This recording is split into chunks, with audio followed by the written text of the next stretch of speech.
fortunate that, I have to learn, I have to teach myself, I have to really make an effort to really fall in love with music again. The terrible secret behind the death of Johnny Kemp isn't just that he drowned. He told Teddy Riley no, he was tired, but out of loyalty, he changed his mind. He said to me, "Little brother, I'm gonna make it. I really don't want to make it, but I'm gonna make it. I'm gonna be there." Days later, he was found floating face down in the water, fully dressed. What started as a celebration of black music turned into a tragedy no one saw coming. His last text to me was, "See you in a minute, we're gonna have a lot of fun." Why wasn't he allowed on the ship? Why was his Bahamian passport an issue? This wasn't just about a fall. It was about a fall through, the kind the industry never catches. Yeah. Is there anything you want to say to your fans on NGS3? Oh man, I just want to thank you guys for hanging in there with the music and for digging the music and staying with it. On April 16th, 2015, something very sad happened. Johnny Kemp was found dead in Montego Bay, Jamaica. His body was floating face down in the water at a beach called One Man Beach. He was fully dressed and not breathing. The Jamaican Maritime Police found him that morning. It was a big shock for many people, especially those who loved his music. Johnny Kemp was known for his famous song, Just Got Paid.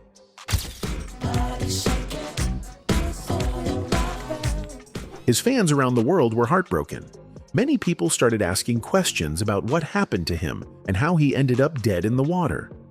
Some years before Johnny passed, a popular music group called NSYNC did something interesting.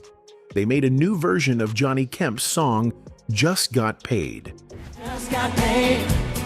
Friday night. Party. This was part of their album called No Strings Attached.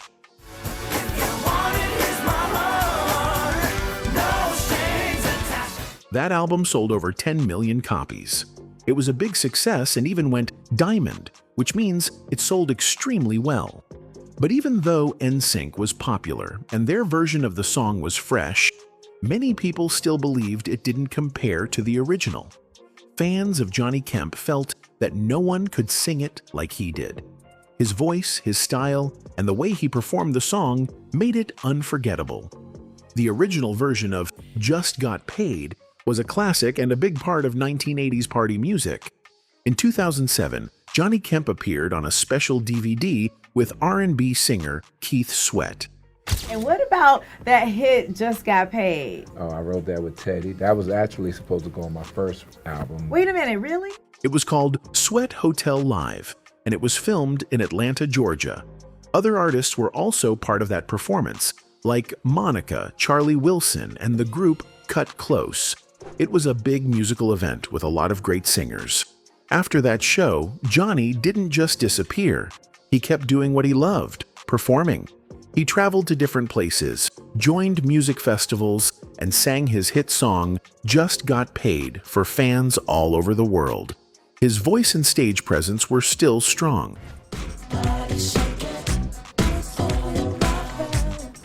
But everything changed in 2015. On April 16th of that year, Johnny was found dead. He had gone to Jamaica to be part of a big music event connected to something called the Fantastic Voyage Cruise. This cruise was hosted by a radio personality named Tom Joyner. Since 1999, Tom Joyner had been organizing this special cruise. The purpose of it was to raise money for students who wanted to go to historically black colleges and universities, known as HBCUs. They gave out scholarships and helped students with school costs. Tom Joyner invited many artists to perform on the cruise every year. In 2015, the cruise had a theme.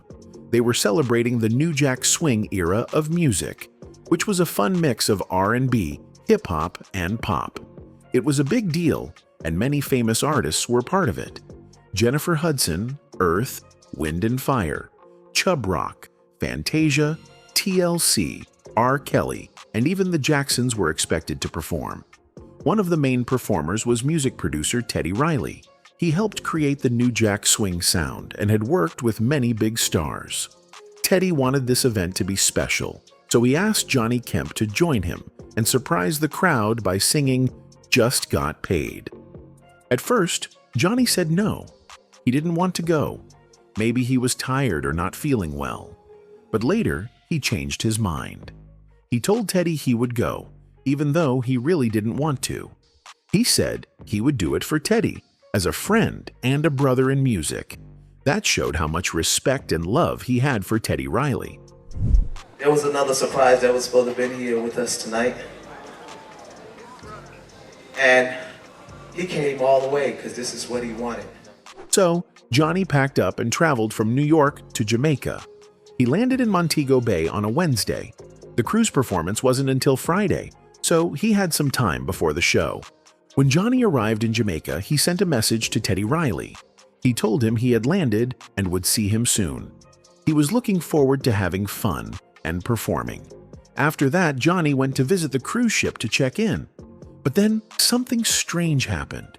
The cruise staff would not let him on the ship. They said he didn't have the proper documents. Some reports said it was because he didn't have a permanent resident card. Others weren't sure what the real issue was, but the result was clear. Johnny couldn't board the ship. After being denied entry, Johnny left. And not long after, tragedy struck. Around 9:50 a.m., the Jamaican police got a call. Someone had seen a fully dressed person floating in the water at One Man Beach. When they pulled the body out, they found a passport on him. That's how they knew it was Johnny Kemp. His passport was from the Bahamas. That raised more questions. People wondered, was a Bahamian passport not enough to get on the ship? Could that be why they turned him away? People who never had passports were confused, and many still are. After his body was found, the Jamaican police launched an investigation. They talked to several passengers from the cruise ship. Some people claimed they saw Johnny on the ship, but that turned out not to be true. The police later said he was never on the cruise. They tried to find out what really happened to him. In the end, the police believed that Johnny was walking on some rocks near the water earlier that morning. They think he lost his balance, fell, hit his head, and drowned. There was a head injury which supported that idea. Still, it was a painful and sad way for such a talented man to go. The hotel staff where Johnny was staying were the ones who called his wife, Deidre, to tell her the terrible news. She had already been worried. Johnny hadn't been answering her phone calls or emails. When Teddy Riley found out what had happened, he was heartbroken. During the performance on the cruise, he told the crowd about Johnny. He explained that Johnny had tried to come and perform. Teddy said Johnny had made the trip just for this moment, even though he didn't feel like going. He said Johnny was a star on Earth, and now he's a star with God in heaven. Teddy also shared that Johnny was supposed to be on that very stage with him. He told the crowd that they were going to celebrate Johnny's life and talent that night. He said to me, "Little brother, I'm gonna make it. I really don't want to make it, but I'm gonna make it. I'm gonna be there." He asked the audience to keep Johnny in their hearts. The love and respect Teddy had for Johnny were very clear. It was one of those moments when everyone felt the loss together. It wasn't just about music anymore. It was about a friend, a father, a husband, and a legend who had passed too soon. His last text to me was, "See you in a minute, we're gonna have a lot of fun." In the beginning, there were rumors that Johnny had died on the cruise ship, but the people who worked for Tom Joyner cleared that up. They said Johnny was never on the ship. They confirmed that he had died before he could even board. They had received official confirmation of his death and made sure people knew the truth. An autopsy was done, and the final cause of death was listed as drowning. It was a sad ending to what was supposed to be a joyful trip. Johnny Kemp was only 55 years old when he died. He still had dreams. He was even working on a new music album at the time. He had so much more he wanted to do. He left behind his wife, Deidre, and 2 sons. One of his sons, Jared Kemp, is an actor in movies. The whole family was deeply hurt by his sudden passing.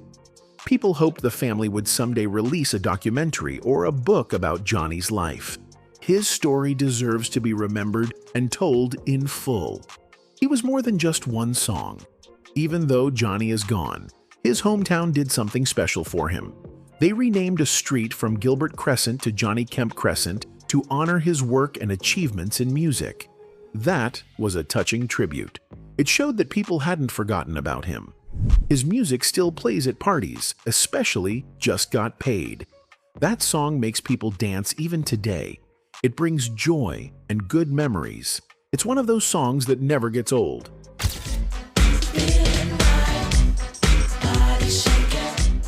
Now, when Johnny Kemp got the chance to release his first album, he thought it would be the moment he could finally share his heart and soul with the world.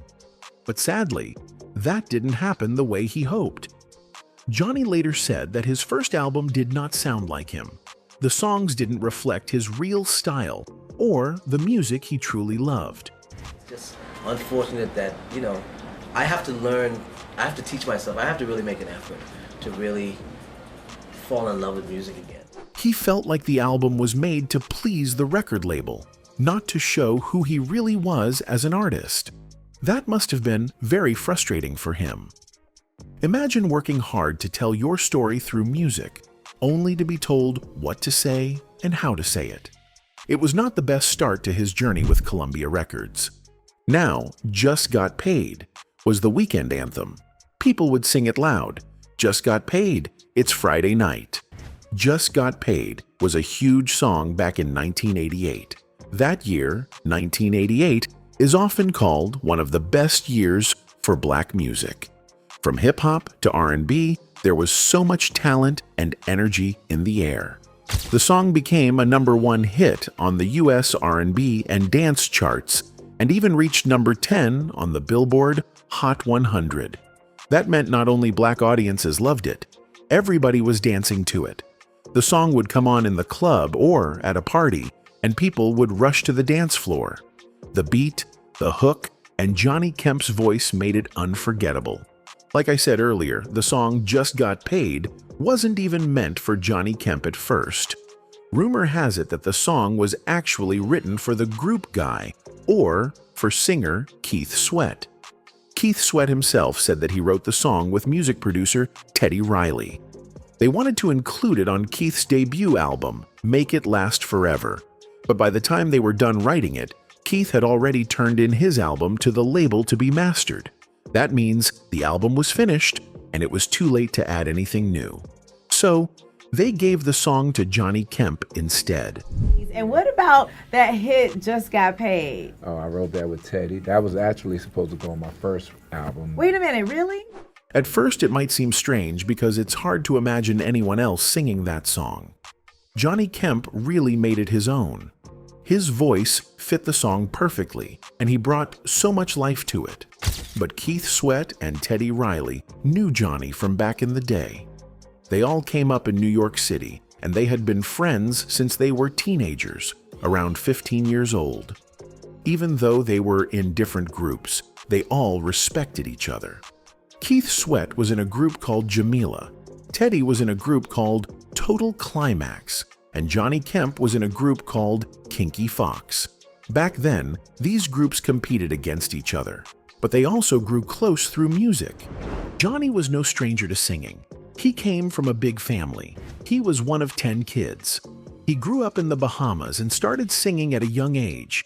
By the time he was 11 years old, he was already performing with the group Kinky Fox in clubs and at concerts. That's right, he was just a kid, but he was already performing like a grown man. He also sang in church, which helped him build a strong voice. Kinky Fox was a known group in the Caribbean. It's all so different now with you. They had a following and wanted more. So they moved to New York to reach a bigger crowd. Once in New York, Kinky Fox got a record deal with Sound of New York Records in 1983. They released a song called So Different, which did okay in the US, but it really took off in Canada. In places like Montreal, Quebec, and Ontario, Kinky Fox became very popular.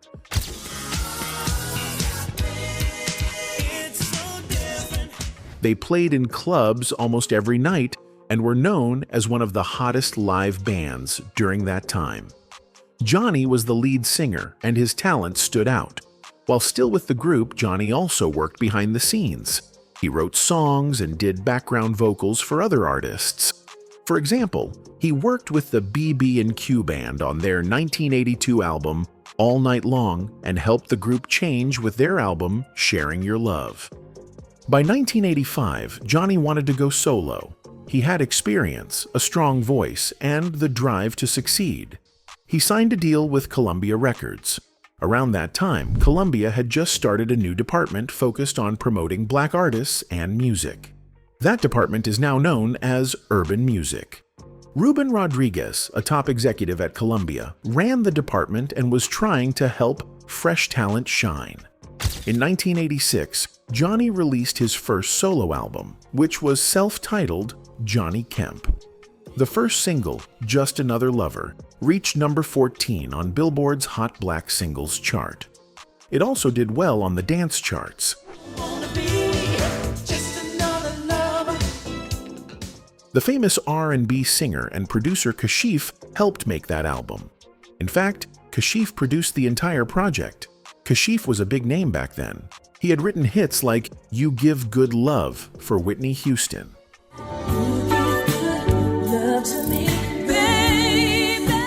And Love Come Down for Evelyn Champagne King.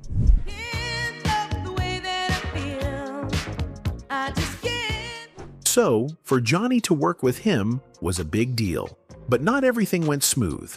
Johnny didn't really like most of the songs on that first album. He felt like the music didn't show who he really was. He didn't just want to be known as an R&B singer, he wanted to do pop, rock, and other styles too. But since he was new and didn't want to mess up his career, he kept quiet. Even though that first album didn't sell that well, Johnny didn't give up. He kept working hard. In 1987, he released his second album called Secrets of Flying. This was the one that changed everything. The first single was Just Got Paid, and as we said earlier, that song blew up. It reached number 1 on the R&B and dance charts and number 10 on the Billboard Hot 100. It sold over 1 million copies and became a certified hit. The song even got nominated for a Grammy Award in 1989 for Best R&B Song. Johnny was up against some big names at the Grammys that year. He was nominated alongside Luther Vandross, Any Love, Bobby Brown, Don't Be Cruel, Taylor Dayne, I'll Always Love You, and Anita Baker, Giving You the Best That I Got. Anita Baker ended up winning the award, but just to be nominated with those legends showed how powerful Just Got Paid really was. After that hit, Johnny released more songs like Dancin' With Myself and Birthday Suit. Both songs did okay and made it on the charts, but Johnny felt like the record label was only trying to push him to black radio stations. He believed he had more to offer and could appeal to all types of people, not just R&B listeners. At that time, black radio didn't have as many doors open for crossover hits. Johnny wanted to follow the path of artists like Tracy Chapman and Terrence Trent D'Arby, black artists who didn't fit in a box and were known for different styles of music. After the success of Secrets of Flying, Johnny started to feel worn out by the music industry. The business side of music made him feel tired and unappreciated. I think that a lot of people from the era have not been maybe as recognized as they should be, by the industry and, the people that do that kind of thing. It's just unfortunate that, I have to learn, I have to teach myself, I have to really make an effort to really fall in love with music again. He slowly pulled back and didn't release any more albums after that. He also didn't work with Teddy Riley again, even though their biggest hit came from that partnership. Johnny Kemp didn't disappear completely, though. He stayed active in other ways. He worked on commercial jingles, appeared on soundtracks, and did special event performances. For example, he recorded Let the Walls Come Down for the 1990 Teenage Mutant Ninja Turtles movie. That was a big deal at the time. He also performed at weddings and private parties. In fact, he sang at the wedding reception for New York State's former governor David Paterson in 1992. Later on, Johnny started to help young artists. He wanted to give back and help others get a foot in the door. He even started his own production company. One of the groups he tried to help was called Imagine. They had a song in 1998 called "Shorty, You Keep Playing With My Mind," featuring rapper Keith Murray. The group didn't become huge, but it showed that Johnny still had a good ear for talent. Johnny Kemp's life was full of music, talent, and dreams. He started young, worked with legends, made a huge hit, and helped others. Even though he didn't become a superstar like some of his peers, his song, "Just Got Paid," will always live on. It still makes people dance, it still brings back memories, and it reminds us of a time when music made you feel good. Johnny Kemp gave us something special, and we should never forget that.